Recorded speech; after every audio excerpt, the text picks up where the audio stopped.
There is one very common but quite hidden energy drain that influences a lot of people without them realizing that it's actually happening. The good thing about this energy drain that it's not coming from outside and something that's kind of under your control. There are different ways to look at it, but there are things that for sure you can do about it.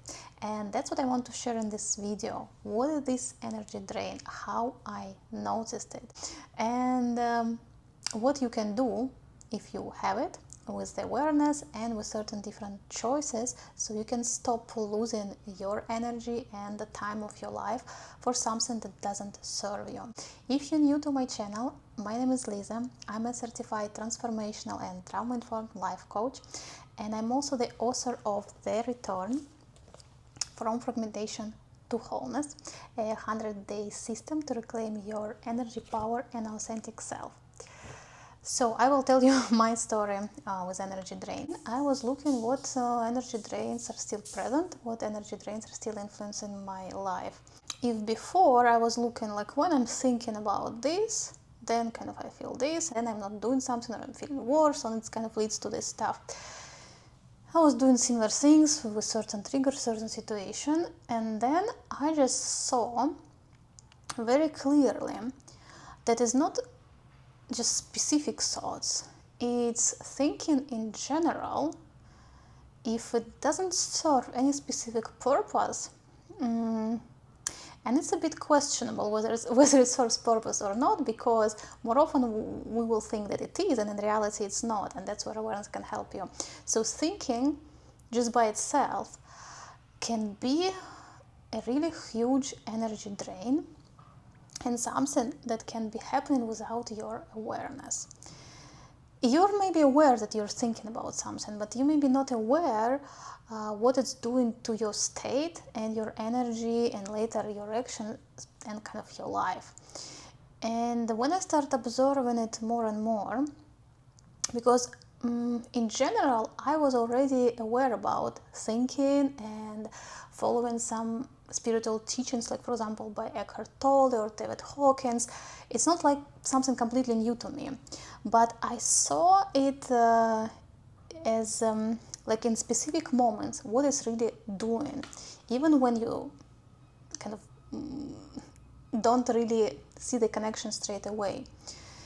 So what I saw about thinking, that very often we can have an idea that we're making a decision whether we should do something or not do, how we should do it, when it's better to do it, why I'm not doing this, how can I make myself do this, or how can I solve this problem, why I did this, why this person said this to me, should I have done it differently. And like you can see the huge different kind of ways of questions and thinking that can be going on, that are not some random thoughts unrelated to your life at all, but they specific, and it feels that they serve a purpose. It feels like they serve a purpose because you're making a decision, you're deciding how to do, whether to do it, and you may be looking for your patterns, for reasons of something, you want to solve the problem, you try to understand what's going on, how to deal with it. But if you will continue observing it, you may notice that in some point, in certain time of your day, there's just something that's not very complicated or difficult, and it just needs to be done here and now. And instead of doing it, you may be thinking. Or there could be some uncomfortable feeling or emotion, something triggered you. And instead of feeling and experiencing this, you're thinking about it, you're analyzing it, or you're distracting, you're trying not to think. So thinking can be happening instead of doing, instead of feeling, instead of being with something. And like this, it drags your attention.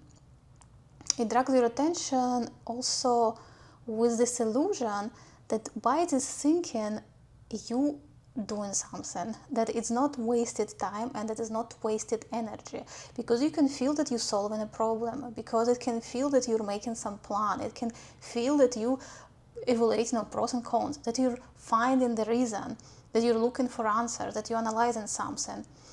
But in reality, the very small percentage of the time that we're spending thinking is the kind of useful thinking that is needed, that was chosen, that at this moment or this time I will think about it and I will look for this answer. More often, thinking is kind of addiction. It's just going on with the mental energy. There's also some physical energy that is used to go through this process, and it helps us to hide from something that we don't want to experience. Like sometimes we're thinking about, I'm telling you, there's certain feelings, what happened, who was wrong, what I did, instead of actually experiencing maybe anger, maybe sadness, maybe fear, just being with it. So instead of experiencing the fear, we may be thinking how to avoid a certain thing, or how to prevent this, or how to solve this. Or instead of experiencing anger, we're thinking about how they could said, done this. Or when we feeling hurt, we're looking for ways how maybe to protect ourselves in future when it's to happening, but without experiencing it. And with actions, actually, it's very similar situation, because why we're not doing something that need to be done? Because we're avoiding certain feelings. It could be something that even you need to get up and move, and it's physical movement and some physical sensations in the body. It could be that by doing something, you will have to kind of drop this thinking, unless you're already a bit addicted in the loop, and just doing something. Something maybe that feels boring or not interested enough, and you want to continue entertain your brain. And sometimes we, with this addiction to thinking, we use entertainment for brain by consuming some content, all the social media, everything on the internet.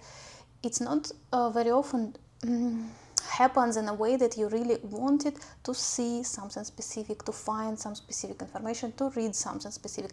Very often it's just you, again, not handling something. Some emotions, certain problems in your life that serve you as triggers, or certain actions that gives you this discomfort again.